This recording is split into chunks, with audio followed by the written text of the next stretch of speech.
પાટણ નગરપાલિકાના વિસ્તારમાં આવેલ પદ્મનાથ 4 રસ્તાથી ફિલ્ટર પ્લાન્ટ સુધી પીવાનું પાણી વહન કરતી કેનાલમાં દિન પ્રતિદિન લોકો નાહવા પડતા હોય છે, જેના કારણે આ પાણી પ્રદૂષિત થાય છે। આ ફિલ્ટર પ્લાન્ટ ઉપરથી પાટણ શહેરની તમામ જનતાને પીવા માટેનો પાણીનો પુરવઠો પૂરો પાડવામાં આવે છે।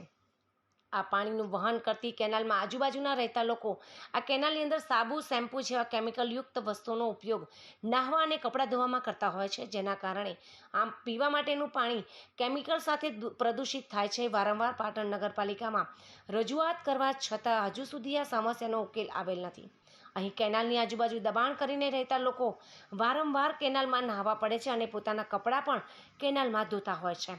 તો આવા લોકોના દબાણ ત્યાંથી હટાવી દેવા જોઈએ અને વારંવાર નાહવા પડતા લોકો સામે પોલીસ ફરિયાદ કરીને એક દાખલો બેસાડવો જોઈએ, જેથી કરીને આ પીવાનું પાણી પ્રદૂષિત કોઈ કરે નહીં।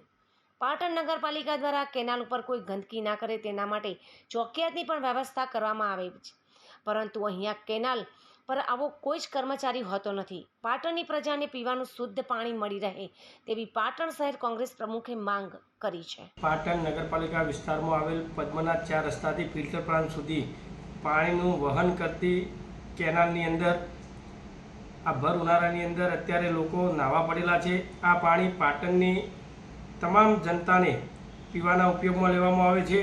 વારંવાર નગરપાલિકામાં રજૂઆત કરી તેમ છતાં હજુ સુધી આનો કોઈ ઉકેલ આવ્યો નથી। અહીંયા નગરપાલિકા દ્વારા ચોકિયાત પણ મૂકવામાં આવે છે, પણ ચોકિયાત તેઓ હાજર હોતા નથી અને ત્યાં કોઈ પણ જાતની કામગીરી કરતા પણ નથી અને ખોટો પગાર ચૂકવાય છે।